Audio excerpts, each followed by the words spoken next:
Relax. No one's home. You always act like this place belongs to you, my sister said, laughing under her breath, like trust was a joke she'd already won. Her voice carried down the hallway, light and careless, the way only someone protected by blood can sound. Some betrayals announce themselves with shouting. Others whisper. And the quiet ones are always the deadliest. There are moments that feel ordinary while they are happening, until later, when you realize they were the last clean seconds of your life. Everyone, my name is Ava Thompson. And I wasn't supposed to be there that afternoon. I came back to my childhood house for paperwork. Old insurance files. Boring things. I didn't tell anyone. I didn't knock. I still had my key. I thought that meant something. I stopped halfway down the stairs when I heard her. My sister, Lila. She stood in the kitchen below me, sunlight cutting her silhouette into sharp edges. Her wife's bag sat open on the chair, brown leather, soft, familiar.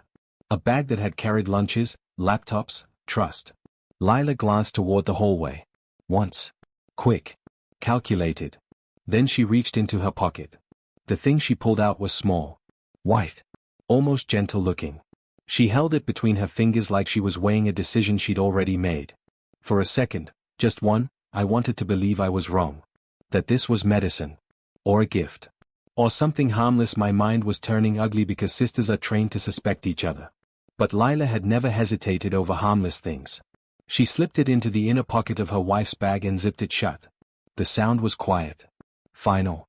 My chest went cold. Not panic, clarity. She wiped the counter after, slow and precise, like she was erasing fingerprints off a memory.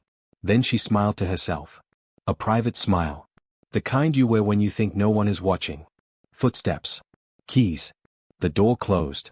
Only then did I breathe. I walked downstairs like I was entering a crime scene, every step loud in my ears. The bag waited for me, innocent in shape, heavy with intention. When I opened it and saw what she'd planted, my hands didn't shake. Because I understood immediately. This wasn't a prank. This wasn't a scam. This was surveillance. Control. Erasure. And standing alone in that kitchen, holding proof my sister never meant anyone to find, I realized something terrifying. The woman she married wasn't the target. She was the weapon. And the house felt too quiet for a place where truth had just been buried alive. The door handle was still warm when I heard it turn. My heart slammed once, hard enough to hurt, then steadied. Panic wouldn't help me now. Panic never survives betrayal. Lila stepped back inside, humming softly, keys dangling from her fingers. Her wife's name flickered across her phone screen as it lit up in her hand. Forgot my charger, she said to the empty house. I stood in the kitchen doorway.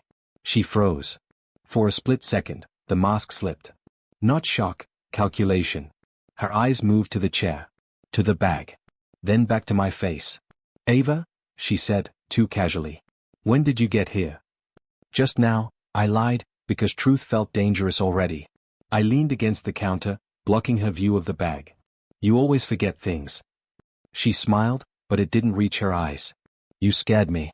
You should call first. Funny how people only say that when they are hiding something. She grabbed the charger from the outlet, her movements quick now, sharp. The air between us thickened, like the house was holding its breath. You staying long? She asked. I was thinking about it. Her jaw tightened. Just a little. Enough. She slung the bag over her shoulder. The weight of it shifted, and I felt it in my bones. The thing inside moved with her, obedient, patient. Don't, I said before I could stop myself. She paused. Don't what? I looked at the bag. Then at her. Whatever you're about to do. Silence cracked open between us. Her smile faded.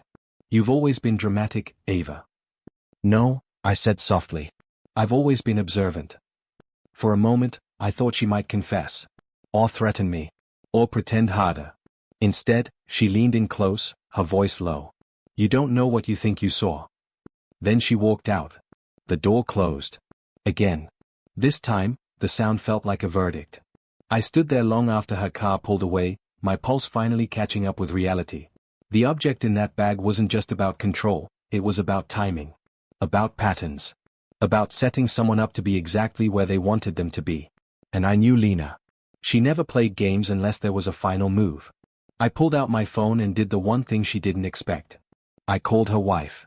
The line rang. Once. Twice. When she answered, cheerful and trusting, my stomach twisted. Hey Ava, she said. Everything okay? I stared at the quiet kitchen, the place where sisters learned how to lie. No, I said. But it will be. If you listen to me very carefully. Because the truth was already in motion now. And once betrayal starts breathing, it doesn't stop until something suffocates. Sometimes, the first act of revenge is simply refusing to stay silent. She didn't answer right away. On the other end of the line, I could hear traffic. A turn signal clicking. Life continuing like nothing had cracked open. Ava, she said again, slower this time. You're scaring me. Good. Fear meant she was still reachable. Where are you right now? I asked. In the car. Heading back from work. My grip tightened on the phone. The image hit me instantly, Lila's bag on the passenger seat, close enough to touch. Quietly watching. Recording. Waiting. Did Lena borrow your bag today? I asked. A pause. Short. Careless. Yeah. She said hers broke. Why? I closed my eyes. Because explaining betrayal to someone who hasn't felt it yet is like describing fire to a match that hasn't been struck. Do you trust her? I asked. She laughed. A real laugh. Warm. She's my wife. That word, wife, landed heavy. It always sounds safest right before it isn't. I need you to do something, I said. And I need you to do it without telling her. The turn signal stopped. Silence swallowed the line. Ava, she said carefully, what's going on? I leaned against the counter, the kitchen suddenly too small for the truth pressing against my ribs. There's something in your bag, I said. Something she put there when she thought no one was home. Another pause. Longer now. What kind of something? The world narrowed to the hum of the refrigerator. The faint ticking of the clock. The sound of my own heartbeat trying to outrun memory. A tracker, I said. Active. New. Linked to a private app. Her breath hitched. Just once. That was all it took to know I was right to call. That's not funny, she said. I'm not joking. Silence again, but this time it was loud. Heavy. Processing. I need you to pull over, I said. Take the bag. Open the inside pocket. Slowly. I imagined her hands shaking the way mine hadn't. Shock always arrives late. I don't see, she started. Then she stopped. The sound she made next wasn't a scream. It was worse. A small, broken exhale. Like something precious slipping out of reach. Oh my God, she whispered. I slid down to the floor, my back against the cabinet, knees drawn to my chest. She said she was worried about me, her wife said faintly. She said the world was dangerous. Control always wears the mask of concern, I replied. What do I do? That question cracked something open inside me. Because now it wasn't just about exposing Lena. It was about what came after. Leave it in the bag, I said. Act normal. Let her believe it's working. You want me to spy on my own wife? No, I said softly. I want you to survive her. The line went quiet. Then, in a voice I barely recognized, she said, she's been tracking me longer than this, hasn't she? I didn't answer. I didn't need to. Because some truths don't arrive all at once, they bleed in slowly, until love runs out. And somewhere between that silence and her next breath, I realized this wasn't just my sister's secret anymore. It was a trap. And it was already closing. I can't just pretend, she whispered. I could hear her breathing now, fast, uneven. She'll notice. She always notices. That sentence settled in my chest like a bruise. Then let her, I said. Let her think you're still predictable. I stood up and paced the kitchen, every step retracing childhood paths, corners where we learned how to hide, how to listen, how to survive each other. Lena had always been the careful one. I had always been the one who watched her be careful. I'm pulling into the driveway, her wife said. She's home already? No, I replied. She left 10 minutes ago. Another pause. The click of a car door. Gravel crunching under tires. She's texting me, she said. Asking if I'm okay. Asking where I am. Answer, I said. Smile with your words. A soft, hollow laugh. You're terrifying when you're calm. Someone had to learn, I said. She went quiet. I imagined her thumb hovering over the screen, crafting a version of herself that would keep Lena satisfied. Safe. Unquestioning. I said traffic, she murmured. I said I'm tired. Good, I said. Exhaustion is believable. A door opened. Closed. Footsteps. Keys tossed onto a table. The sound of a life continuing on top of a fault line. She's hugging me, she whispered. She smells like your house. My stomach turned. Does she mention the bag? I asked. No, she said. She's asking what I want for dinner. I closed my eyes. The normalcy of it all felt obscene. Like blood under white linen. Tonight, I said, you do nothing. You watch. You remember. And tomorrow? Tomorrow, I said, you let me see what she sees. Silence stretched between us. Not fear this time, resolve hardening into shape. You're sure about this? She asked. I thought of Lena's smile. The wipe of the counter. The quiet zip of the bag. I'm sure, I said. Because this isn't the first time she's crossed a line. It's just the first time she forgot I exist. The call ended softly. I stood alone again, the house pressing in with memories that no longer felt neutral. Sisters don't just share parents. They share blueprints. I knew Lena's tells. Her rhythms. The way she escalated slowly until there was no room left to breathe. And now she thought she had eyes everywhere. She didn't know one pair had always been on her. That night, as darkness filled the rooms and the clock ticked like a countdown, I made a decision I couldn't undo. I wouldn't confront her. I would let her build the lie higher, until it collapsed under its own weight. Because the most effective revenge doesn't rush. The rest of the day unfolded like a slow, deliberate storm. I followed them both quietly, blending into the background while Lena orchestrated smiles and reassurances. Every gesture precise, every word measured. But I noticed the cracks. Small ones. Barely visible. They multiplied in the shadows of her careful control. Her wife lingered near the kitchen counter longer than necessary, eyes darting to the bag again.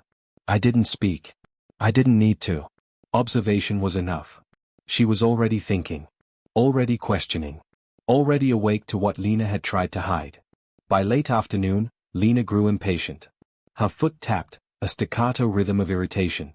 She glanced at her wife's phone on the counter, the one I knew was already recording. The bag rested beside it, innocuous, deadly. She didn't notice my gaze following every twitch.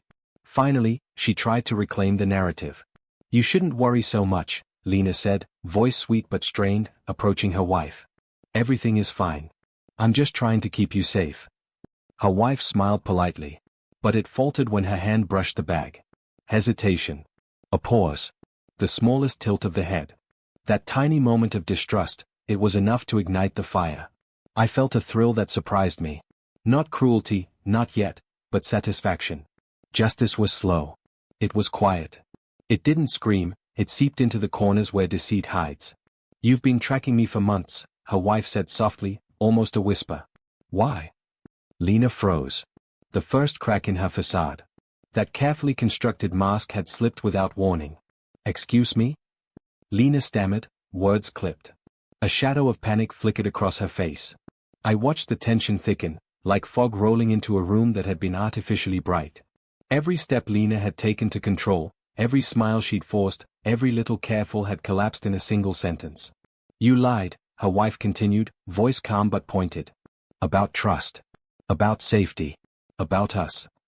The silence that followed was heavy, unbearable. Even Mom didn't move. Even the air seemed to hesitate, waiting for someone to break first. I stepped back and let it happen. Because sometimes, the best revenge isn't confrontation. It's watching them destroy themselves, one small truth at a time. And tonight, Lena was learning exactly what it meant to be powerless. The quietest victories leave the deepest scars. Night fell like a shroud, heavy and suffocating, but inside the house, everything was electric. I stayed in the shadows, unseen, as Lena's carefully built world began to crumble. Her wife no longer smiled automatically. Every glance, every movement was cautious, calculating. The bag lay between them like a silent judge, exposing every lie Lena had ever told.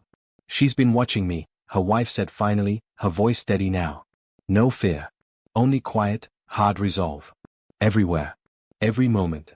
I didn't know who to trust until now. Lena's hands shook. Just slightly, but enough to show the empire she thought untouchable was already cracking. The control she wielded for so long had slipped, leaving her exposed. You think this changes anything? Lena asked, voice tight, desperate. Her wife looked at me, Not angrily, not accusingly, just with clarity. "It changes everything," she said. "Because now, I see who you really are." And that was it. That tiny acknowledgement, that single truth spoken aloud, dismantled years of lies. I felt the weight in the room shift, like gravity had decided to favor honesty instead of deceit. I didn't step forward. I didn't need to. The destruction was self-inflicted. Lena's empire of control was gone, and all she had left was the echo of her own mistakes. I leaned against the wall, quiet, watching, as the house settled into a new rhythm. Trust broken, secrets revealed, and the people who mattered most finally seeing each other clearly. In that silence, I understood, revenge isn't about shouting or violence. It's about patience, observation, and letting the truth breathe until it destroys the lie from within. Lena's world had collapsed, not because I forced it, but because lies cannot survive when everyone finally sees them. I turned to leave, a calm that felt like fire under my skin. The door clicked softly behind me, the night air waiting like a blank page.